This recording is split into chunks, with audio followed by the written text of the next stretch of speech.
Hi friends, ரொம்ப வெயில் அடிக்குதுல்ல, banana milk shake எப்படி பண்ணலான்னு பார்க்கலாமா? அதுக்கு பால் நல்லா ஊற வச்சுருக்கேன், ஒரு 10 டேட்ஸில். அதை நான் அதில் ஊற்றுறேன்.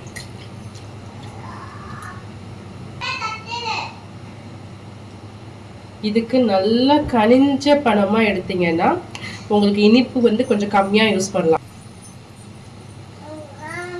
நான் ஆட் பண்ணதுக்கப்புறம் நான் ஐஸ்கிரீம் ஆட் பண்ணுறேன்.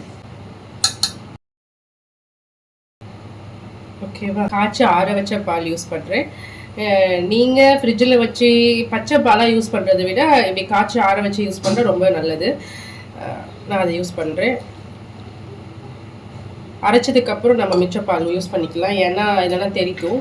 எனக்கு தெரிஞ்சு சுகர் தேவையில்லை, அதனால் இதே போதும். நான் இதை அரைச்சிட்டு உங்களுக்கு காட்டுறேன். அரைச்சாச்சு. இது எப்படி வந்திருக்குன்னு பார்க்குறீங்களா? இங்கே பாருங்கள்.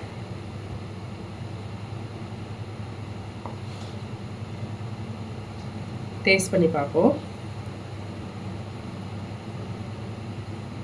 சீரியஸாக செம்ம டேஸ்ட்டாக இருக்குது.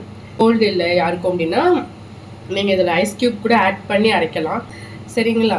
இந்த மாதிரி நீங்களும் ட்ரை பண்ணி இந்த வெயிலில் சாப்பிடுங்க. சில்லுன்னு இருக்கும், கொஞ்சம் ஹெல்த்தியாக இருங்க. Bye friends.